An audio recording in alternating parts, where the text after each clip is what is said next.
review of what are phrases versus clauses. For our learning targets today, I can define a phrase and a clause and can clearly differentiate between the two. And I can identify different types of phrases and clauses in The Great Gatsby. As you all know, we are in the middle of reading The Great Gatsby. So, phrases. A phrase is a group of words that have no subject-verb combination and usually act as a modifier. So phrases don't express complete thoughts. They do provide additional information or context to the sentence. There are several types of phrases. So we have a prepositional phrase. A prepositional phrase begins with a preposition. Without reading that, does anyone know what a preposition is? Zach? A directional word. Good. So it's a word that describes the relationship between a noun or a pronoun and another element, gives direction. So in this little picture here, the preposition is the word that describes the relationship between the caterpillar and the apple. So we have the caterpillar above the apple, through the apple, inside the apple, below the apple, etc. So, prepositional phrases. Our first sentence. She was extended full length at her end of the divan, completely motionless, and with her chin raised a little, as if she were balancing something on it, which was quite likely to fall. So it's kind of a long sentence, but can anyone identify a prepositional phrase within that sentence? Heidi? At her end of the divan. Good. And what is the preposition in that? At. Good. All right, anyone else see any others? Montana? Balancing something on it? Or her head? I don't know. I feel like that whole chin raising and balancing something. Okay, so can you, where's the preposition in there? I'm not sure. Okay. Brianna? Oh, no.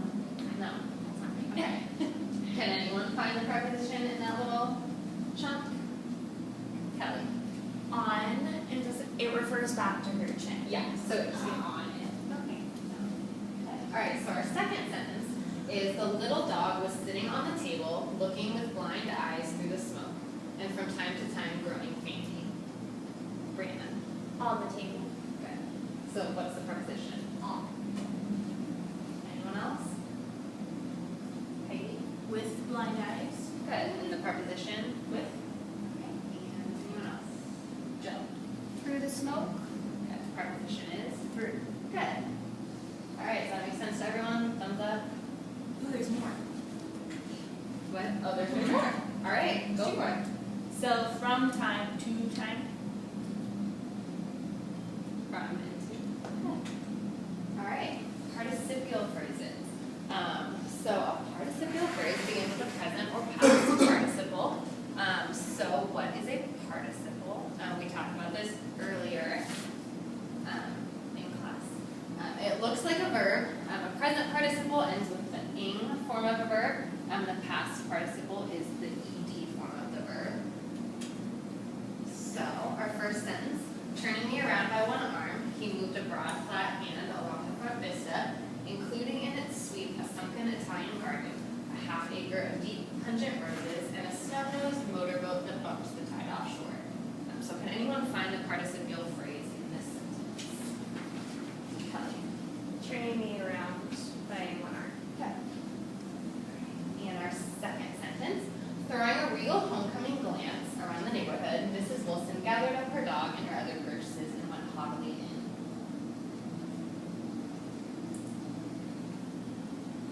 Brianna? I'm stuck between throwing a real homecoming glance around the neighborhood and Miss Wilson gathered up her dog. Okay, so we're talking about phrases.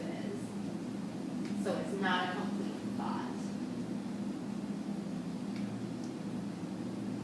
Colleen? Is it throwing a regal homecoming glance around the neighborhood? Yeah, good. Because Mrs. Wilson gathered up her dog would be a complete thought because it has the subject and the verb. Oh, okay. So the participle looks like a verb, but it doesn't act like a verb. It acts as the description. Okay. So, yeah. All right, so how are we feeling about participial phrases? I Okay? have a question. Yeah.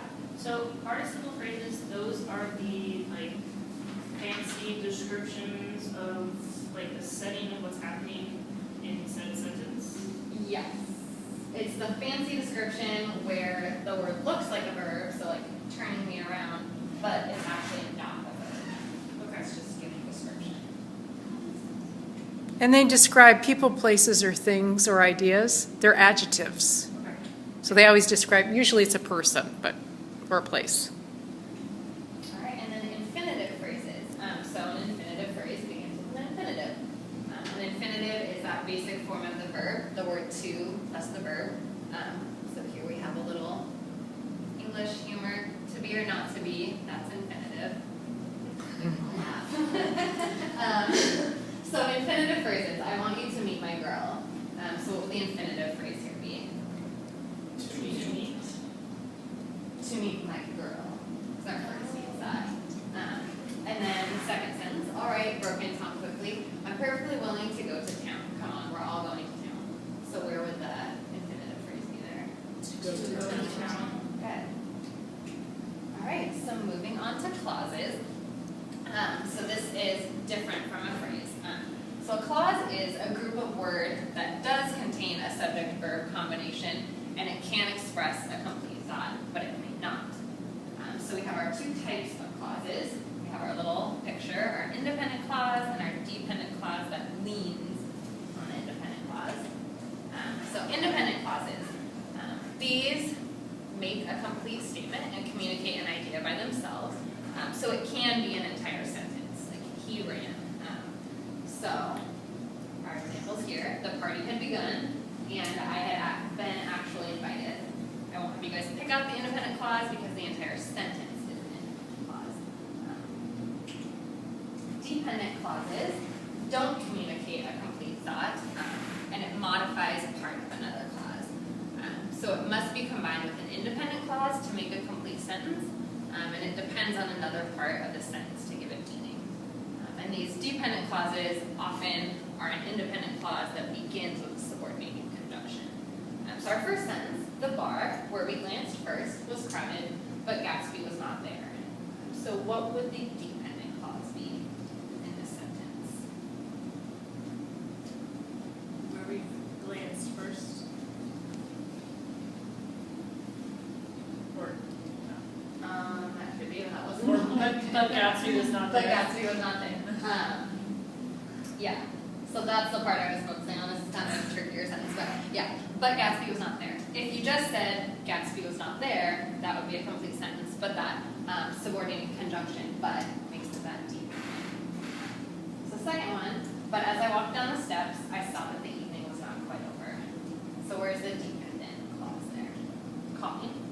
But as I walked down the steps. Good.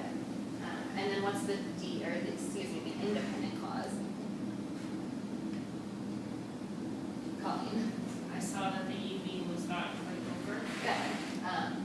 Good. That one's a little trickier. It doesn't have a comma, so it doesn't have anything that like visually separates the two, but it does have a dependent clause and an independent clause. So practice.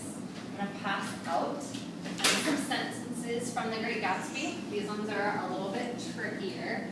They have a variety of phrases and clauses. So I'm going to have you put brackets around the phrases and label what type of phrase you think it is.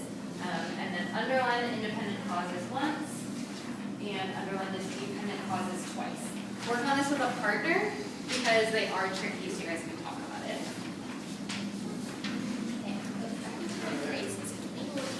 Brackets on the phrases will go from short groups of persons in a minute.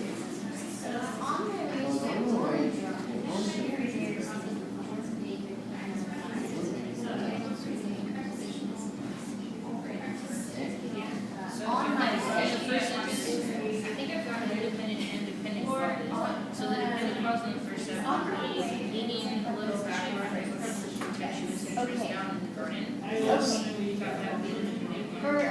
it still has a subject and a verb, but it's But it's, yeah, it's not a. Well, it's describing right. It's not gonna be. It Yeah. still has a subject and a verb. It's kind of tricky. Okay, that makes sense. Yeah, because the comma would do that. To get roaring drunk. Thing that, and I said that to shoot. Right? The comma, like, You. because you can use. That doesn't have the word indicator of Yes. separating.